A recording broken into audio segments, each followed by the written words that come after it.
Bienvenue sur la chaîne de Liberté Immobilière, c'est Gaëtan. Aujourd'hui, je vais vous expliquer pourquoi j'arrête la location courte durée, en tout cas pour le moment, parce que je suis arrivé à bout.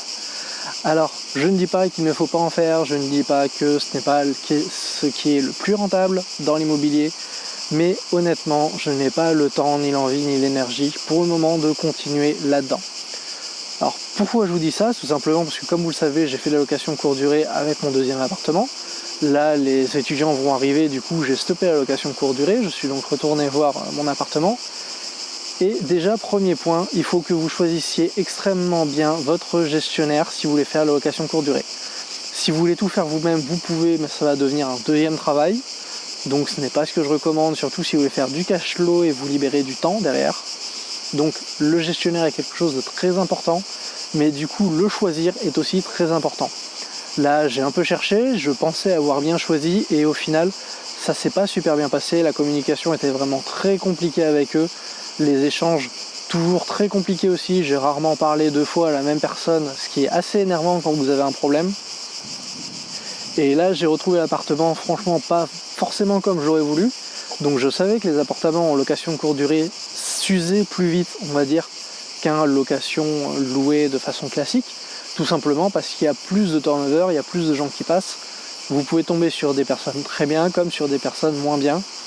Et là, même s'il y avait tout un service de ménage et autres, il y a quand même quelques points qui font que je vais devoir faire quelques opérations de nettoyage et quelques changements avant que les étudiants arrivent. Rien de bien lourd, rien de bien grave, je serai quand même en bénéfice sur les 2 mois où il a été en location courte durée. Mais c'est à prendre en compte. Donc, si vous voulez le faire, suivez très bien votre gestionnaire, n'hésitez pas à le rappeler à l'ordre. Moi, le mien, je ne l'ai pas beaucoup fait, alors que j'aurais dû. J'ai vu les retours qui avaient été faits sur mon appartement et vu les retours qui ont été faits du coup au gestionnaire.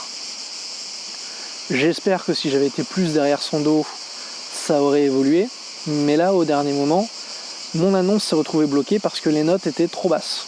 Tout simplement parce que les notes de communication et d'accueil et de ménage n'étaient pas bonnes, elles tournaient autour de 2 et 3 sur 5, ce qui est vraiment très peu, et Airbnb bloque si vous êtes en dessous de 4.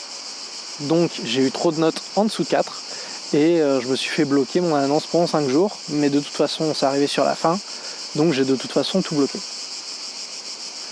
De mon côté, ça a toujours été une expérience à prendre, je ne dis pas que je regrette de l'avoir fait, bien au contraire, ça m'a fait prendre un peu d'expérience dans ce domaine-là, ça m'a permis de rembourser la partie du crédit, de payer les charges, donc même d'avoir du cash flow pendant le temps où il était en location courte durée, donc de ce point de vue-là, je n'ai rien à redire. Je reverrai juste le fait que je pensais faire peut-être de location courte durée prochainement, je vais peut-être y réfléchir à 2 fois avant vraiment de me lancer là-dedans, je verrai, mais en tout cas pour le moment, je vais maintenant me concentrer sur ma colocation qui va démarrer dans pas longtemps, de sorte à pouvoir la lancer correctement, à ce que les étudiants se sentent bien dans l'appartement, de sorte à ce que ça tienne le plus longtemps possible, au moins 1 an, voire 2, parce que ils font leurs études en 2 ans. Donc on verra s'il reste les 2 ans, s'il reste qu'1 an, moins, bref, je ne sais pas. Mais j'espère que ce sera le plus longtemps possible pour ne pas avoir à les changer trop souvent. Et on verra bien ce que ça donnera par la suite. Moi en tout cas de mon côté, la location courte durée s'est mis entre parenthèses et on verra ce qui se passera pour la suite. J'espère que cette vidéo vous aura plu, si c'est le cas n'hésitez pas à laisser un pouce bleu, un commentaire si vous avez une expérience aussi en Airbnb, n'hésitez pas à me la faire partager, ce sera toujours très sympa de vous lire. Et en attendant je vous dis à bientôt dans une prochaine vidéo, allez à ciao.